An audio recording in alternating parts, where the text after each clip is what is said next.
Hello, good evening, and welcome to Daily Politics live on Trust TV. My name is Abdullahi Ahmed. Thank you most kindly for joining us yet again. Now, in the midst of growing socioeconomic challenges and concerns about governance, residents of Kano, Nigeria's northern commercial hub, are questioning public accountability. Now, the spotlight is focusing on alleged corrupt practices that have been perpetrated in the state, which has a mixture of political and socio-economic issues. This has put the state once again at a crossroad where the conversations have been mired in controversy and scandal around the participation of certain political figures that have come to define the state. Governor Abdullahi Yusuf condemned the act as politically motivated, especially in light of the recent looting in the state against the backdrop of the nationwide protests, as some documents vital to the state government's prosecution of the corruption cases were allegedly stolen. Tonight on the program, to help us discuss further and unpack some of the issues emerging from Kano, is the Kano State Public Complaints and Anti-Corruption Commission head, Muhuyi Magaji. He will be joining us on Daily Politics to help navigate the issues, especially in light of his recent indictment of civil servants in Kano State for their complicity in looting public funds. But before we get the conversation started, let's bring you up to speed with some of the day's latest political developments. Speaker of the Nigerian House of Representatives, Tajuddin Abbas, has withdrawn the controversial counter-subversion and other related bills which seeks to criminalize refusal to sing Nigeria's reintroduced national anthem. The speaker caved in to heated opposition and outrage that trailed the introduction of the controversial bill which prescribed a 10-year jail term for those who refuse to sing the newly reintroduced national anthem, Nigeria We Hail Thee. Let's get right into the conversation of the day, focusing on the anti-corruption fight in Kano, which has grabbed the attention and the imagination of Nigerians from within and outside of Kano. Joining us in the program is the Kano State Anti-Corruption Head or Chief, Muhuyi Magaji, who is going to join us virtually via Zoom here in Abuja. Mr. Magaji, good evening. Thank you so much for joining us on the program. It's good to have you.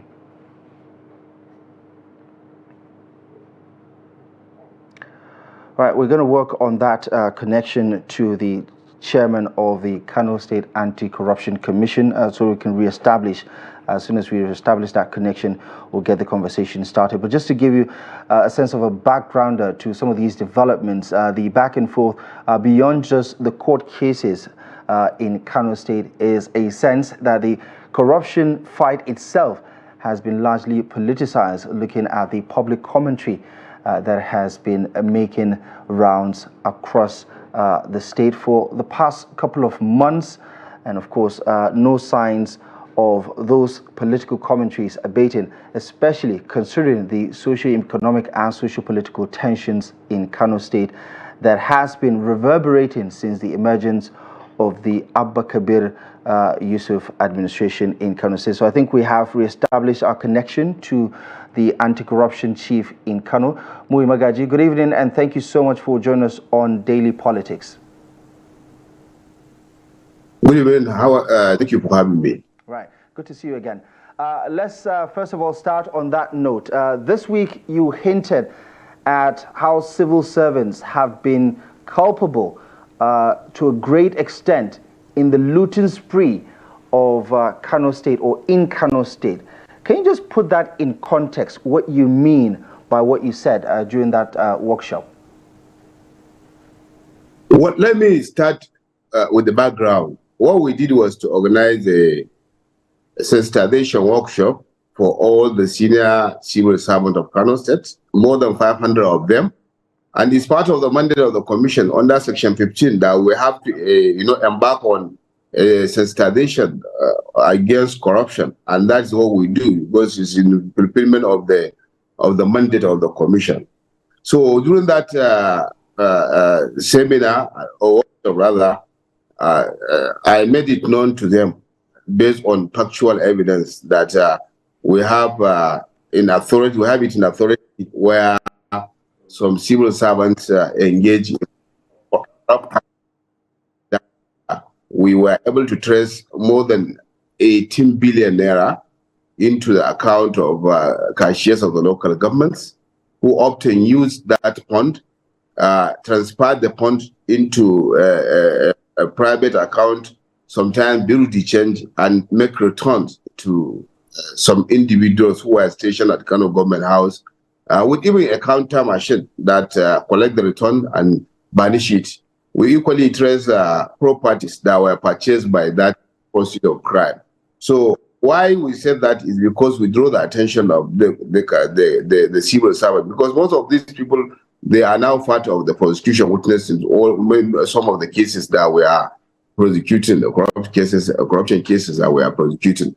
So actually what we told them is they should not be engaged in such kind of acts, because ignorance of law is not an excuse. And even if they are being coerced, because most our findings suggest that they are often coerced to engage into that act. So we told them it's not an excuse. We give them channels that they can report even if they are being coerced to do it. We devise means to curtail sport to prevent future occurrence, and that is it. And to put things in perspective, give us an idea, because when we talk about the anti-corruption fight in Kano, I mean, a lot of the attention, a lot of the media attention has gone to the former governor of the state, his immediate family, and some of his political associates who served in his administration that you are currently investigating. When you talk about the complicity and those who were found guilty, according to your submissions, why haven't we heard some of those names, some of those successes emerge from the courts, for instance? Have you not prosecuted those civil servants who you allude to as being a part of the corruption scandal? Well, let me caveat here that it's not true that a lot of attention has been given to the former governor and or his associate or his immediate family. That is not true. The true position is that Kano has championed a cause of the fight against corruption, and it's like it has been obtained at national stage. When the EFCC come on board, the same thing that is happening happens to them at the national level. So we are doing it as of national. Today, I am proud to tell you that before a court, whereby we charge, some people for embezzling or rather stealing about 57.4 billion naira. We have a case which I can share some of the items we confiscated. This is not a fairy tale. We trace money into different accounts belonging to. It's a looting spree anyway. So what I'm saying is not against any individual. This is my 9th year in this position, and eventually I was appointed by the former governor himself. It even happens that he's the one that even tried to remove me by force before the court, the industrial court, asked me to come back as the head of this agency. So you can ask yourself that this is not something.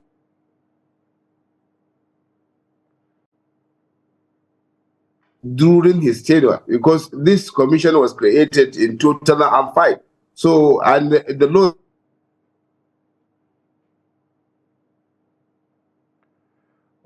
We appear to be having. Okay. Hello. We have you back. Just kindly recap the last comments you were making, because we lost the connection there for a moment. Yes. What I'm saying is that I was appointed by the former governor himself in 2015. So this is my 9th year. So this is what I've been doing even.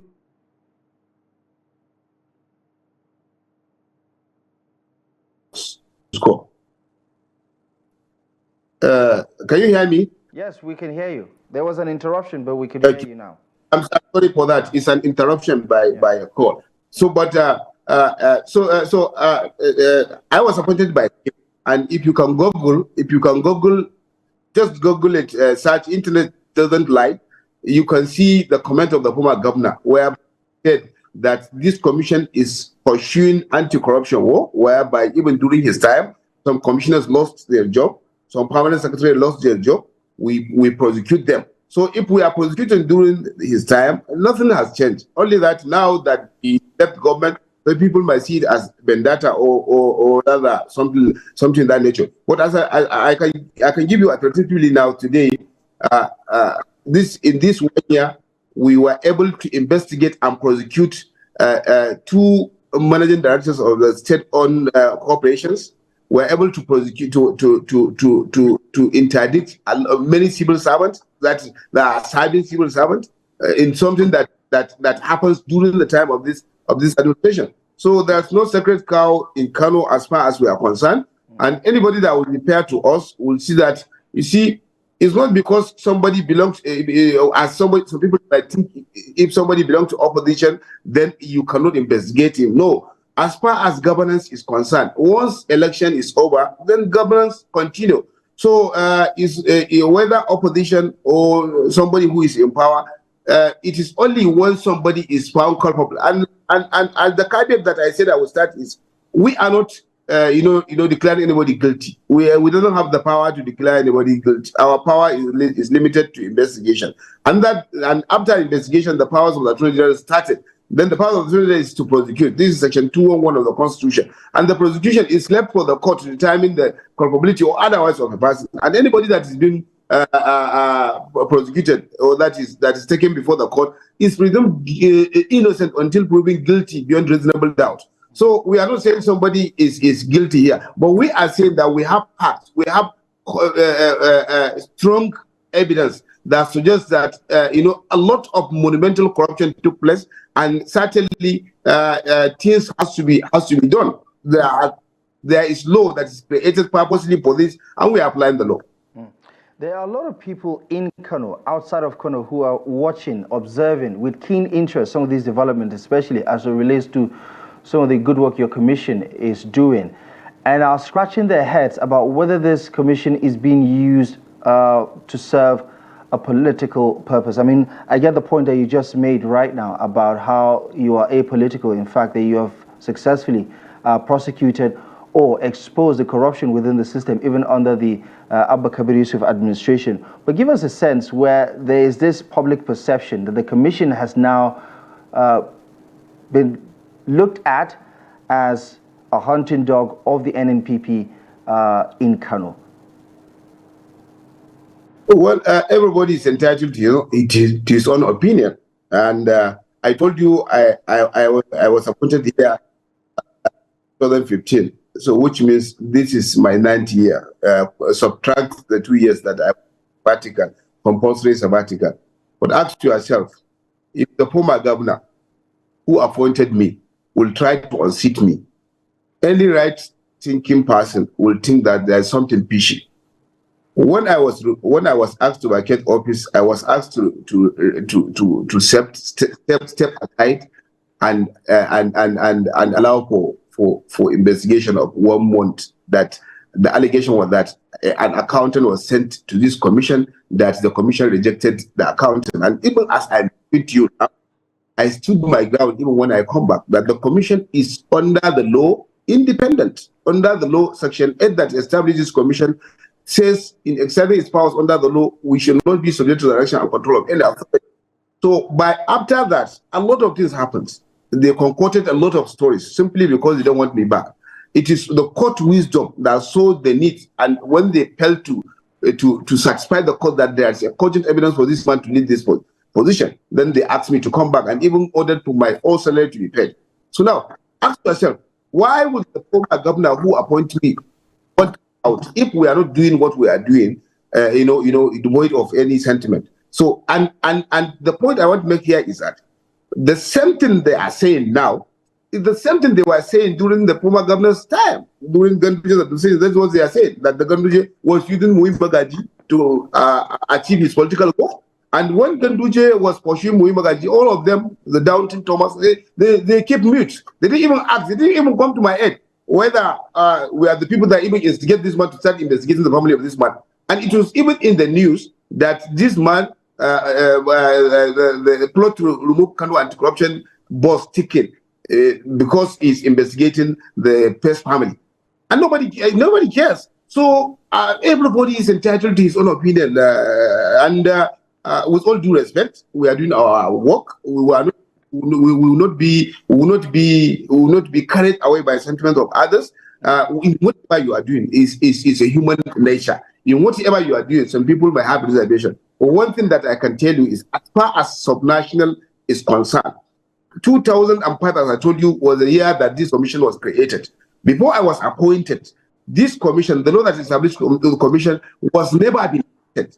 But as I'm talking to you now, we have many criminal cases before the High Court. We have and Public Complaints and Anti-Corruption Commission is not only an agency that fights corruption. We are conglomeration of three responsibilities or three agencies. Like Public Complaints, that is the ombudsmanship. We mediate, that is the mediation. Then we protect citizens' rights. That is the human rights aspect of it. And then anti-corruption work. So in all these aspects, we have excelled. Before I was appointed, it's only Kano State that have Public Complaints and Anti-Corruption Commission. But I'm talking to you, Lagos State, which has a legal jurisdiction. If you look at the level of legal knowledge of Lagos State, it has gone high. But at least they have copied the law that establishes this commission with slight modification of what to their peculiarities. So as far as we are concerned, we become a pace setter, and the commission is doing what it's supposed to do, and as actually we are achieving great. Fight against corruption, entails such kind of things. And as I told you, it happens during Nuribado. This is what they have been saying. It happens during other people that succeed him. They said the EFCC, or rather the anti-corruption agencies, are which one. This is no one depends as far as anti-corruption is concerned. Nobody will come and say, no, I didn't do this thing. The allegation is untrue. Or as what it happens to us in the anti-corruption community. Whenever they accuse us, we stood our ground and we went and faced our tribes. Even those at the national level, it happens to them. Nobody cares. Nobody says because we belong to another party or because we are doing this case. They want us to come and prove ourselves right. And this is what we have been doing. But when we are investigating people that are accused of amazing wealth, when we were able to even trace a lot of assets that was acquired, or that has been acquired by this process of crime, people don't care. But not all the people per se. But there are some people that have the agenda. But some people are there to even doubt whatever you do. Yeah, Mr.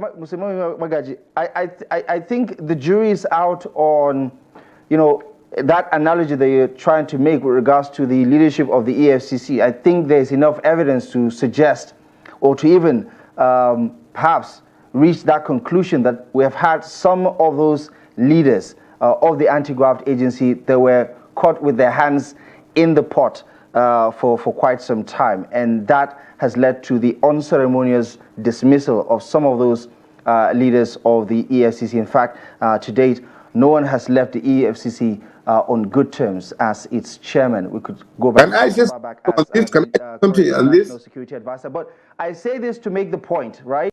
That I know you are making the with this. I just want to chip in and say I'm not defending anybody, because I am not. I can only defend myself. But what I am telling you is that up till now we didn't see, as you said, perhaps because it happens to other individuals, not because we are the anti-corruption committee. But as far as the anti-corruption committee, no one has ever been charged in court the way we are charging people to court. So if you charge, as I said, when you say unceremonial, at least not everybody is lucky as I'm lucky. Even me, they try to unseat me unceremonial, which I know, as far as I'm concerned, I know myself and I know I'm let's make progress, okay? Because I was trying to drive to the question about he who comes to equity coming with clean hands. Up until November 2023 last year, you were subject of a litigation from the Code of Conduct Tribunal, and you know how that particular trial of yours has tainted the image of the commission, but you specifically as an individual heading that commission, and people since then have been doubting your integrity because of, the 10 allegations leveled against you by the Code of Conduct Tribunal. Do you think that it has nothing to do with why people think that this pursuit against, corrupt elements in Kano State is politicized? Okay, I will appreciate if you will have all the 10 allegations or the 10 count charges. If you cannot, I can give you. No one, including you, that you are talking to me, will scale that if anybody is to be charged with that. They charge me because of 4 different accounts that I have closed already, that they said I did not declare them in my asset declaration, which I have a defense. And apart from that, they calculate all the turnover that comes into my account for 8 years. And they said it's not commensurate to my salary.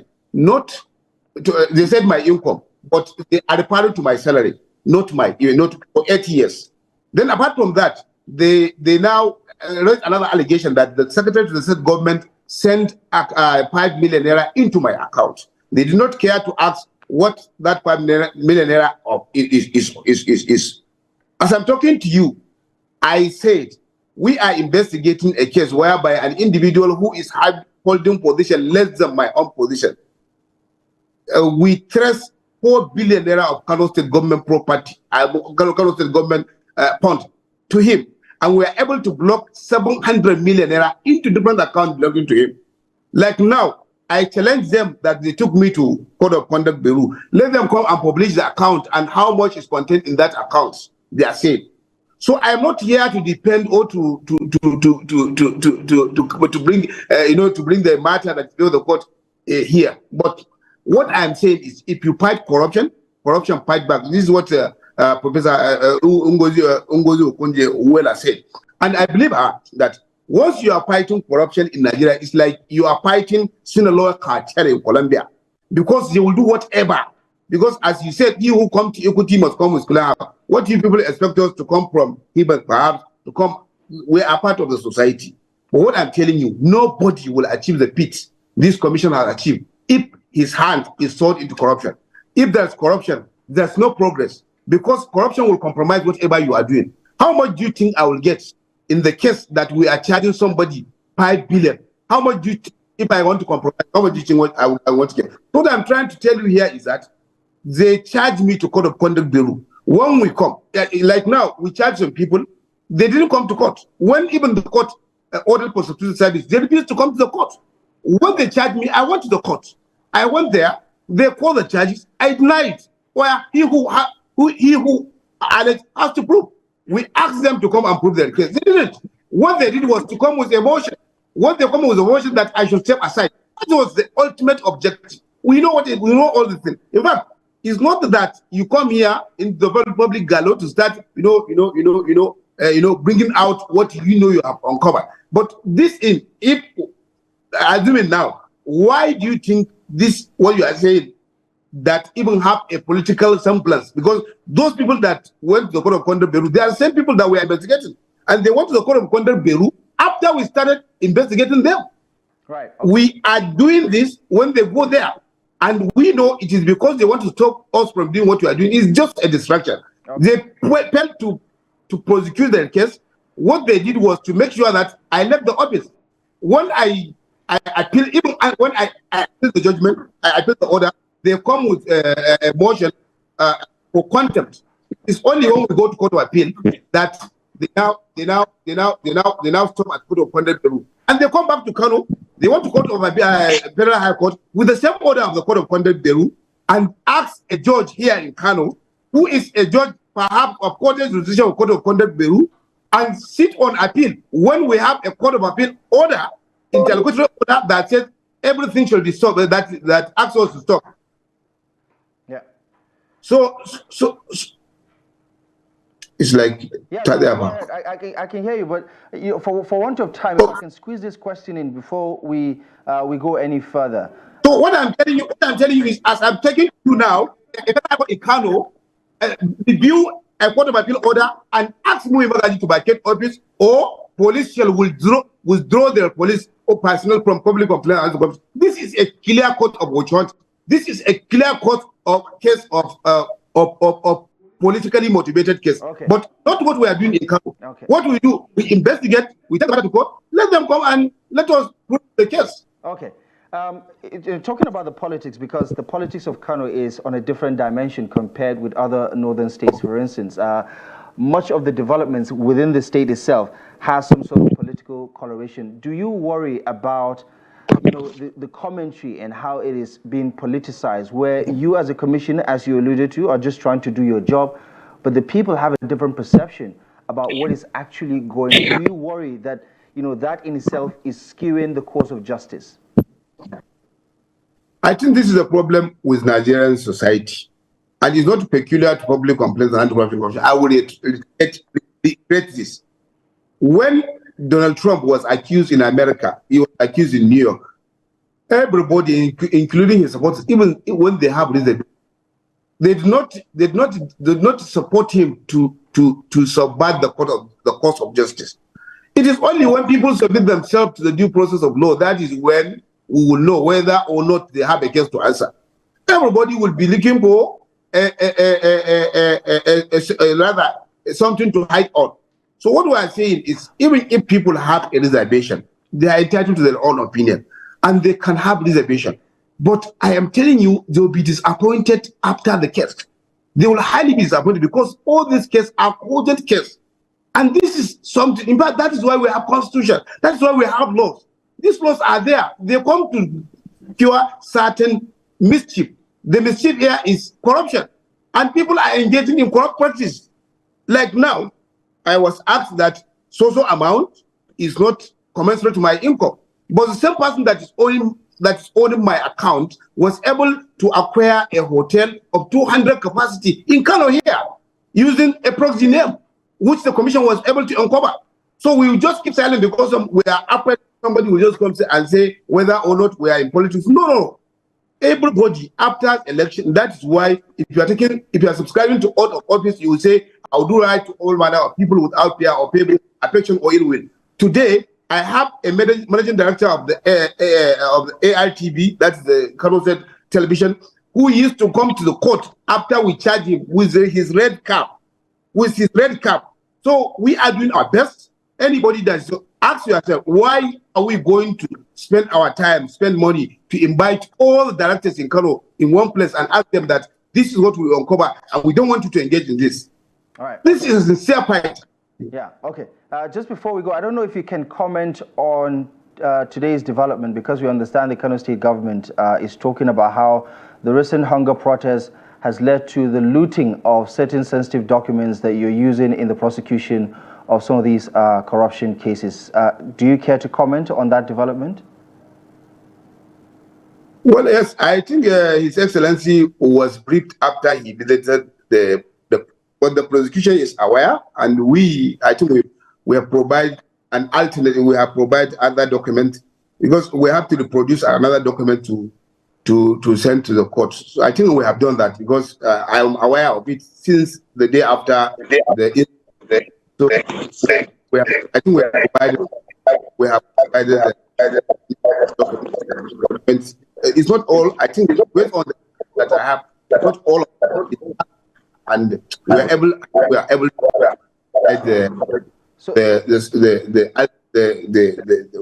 we reproduce it and take time and file appropriate. So you're saying this will not undermine your case in any way? Can you hear me? Yes, I can hear you. I'm asking the question that you're saying this development does not undermine the case you're trying to pursue. What I'm saying is, it might be with an intention to undermine it. But this is a document that we have produced. And we have the capacity to produce the document again. So we have produced the document. As I said, some of the documents are here. See, they're here. This is part of the charges. We have provided them. We have replaced. This is the right word that I will use. We have replaced the lost document, as far as I'm concerned. Some of it is some of them are motion, and part of the charges I can, based on what the prosecution briefed me. Right. Okay. Well, Muhuyi Magaji, as always, pleasure talking to you. Thank you so much for helping us provide some context to these developments, and we'll continue to track these developments as they continue to unfold. We really appreciate you for taking the time and for joining us on Daily Politics. Thank you very much.